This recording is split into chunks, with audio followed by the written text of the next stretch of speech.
Hello, lads. Um, Hello from a place called The Farm in the Bay of Islands in New Zealand's North Island. I hope you're well.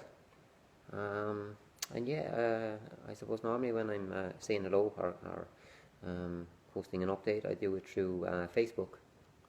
And I found, typing or writing a wonderful way to express myself. But I'm going to talk about something um, this afternoon, and I thought it was appropriate that I would do a video.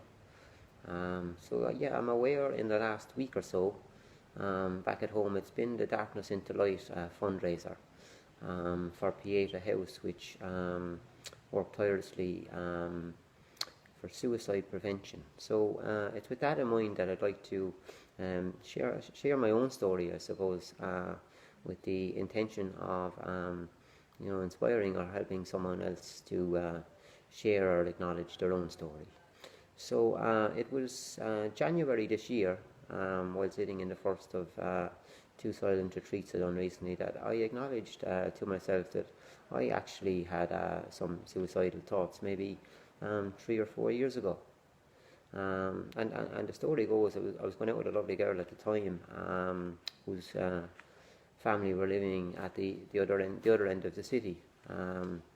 So once a week we would drive, I don't know, for 50, 60k maybe, to visit her family.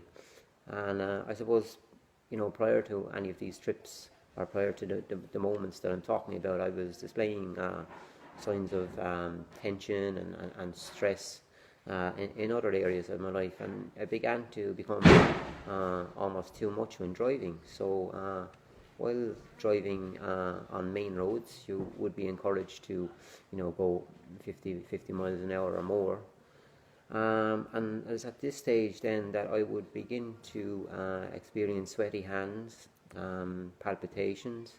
My eyelids would be twitching. I'd be, seemingly struggling to keep the car straight. I'd be like checking all my mirrors. Is there anyone coming behind me? If they did, that would intensify my anxiety. And I suppose I'm a stubborn Irishman, so I persisted.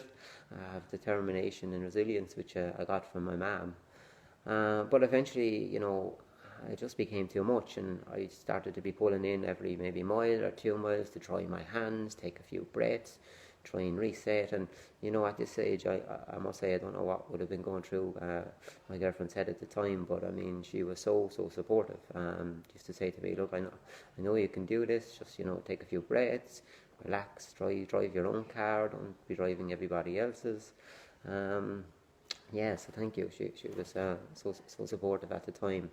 But yeah, I suppose we kept going as such with the journeys, but it was just pulling in, as I said, every mile, every 2 miles, and yeah, just like taking a moment to gather myself, I suppose.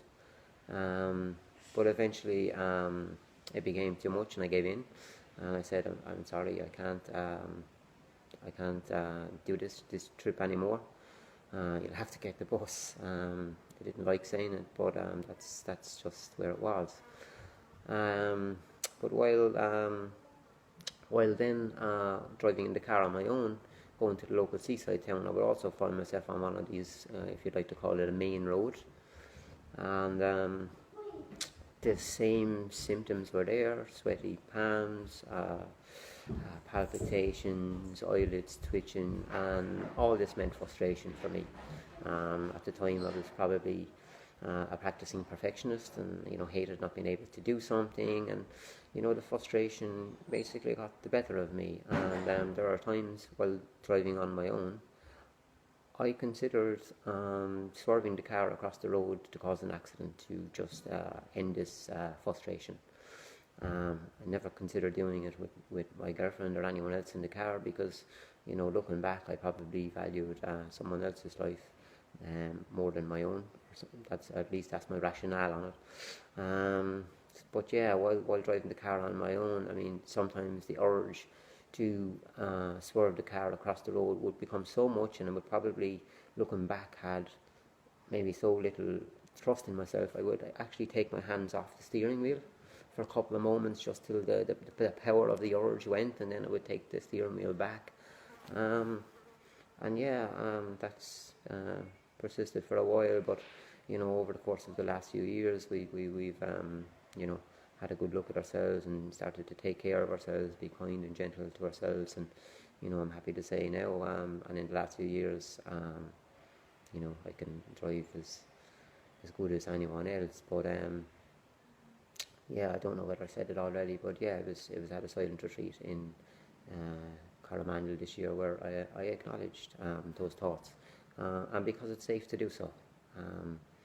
And I share it with you today, and I hope it inspires you or someone just to maybe acknowledge your own story in whatever way you can, because there's no embarrassment or no shame in talking about your human experience. So yeah, I'd like to assure anybody watching this video I'm okay, or actually I'm better than okay. I'm quite happy, and realising as well that actually I'm a happier person than I even notice. It's through making good friends and being around good people, you realise yeah, just how much of a cool guy you are. So yeah, nice talking to you. Thanks for listening, and up to date. Take care, lads.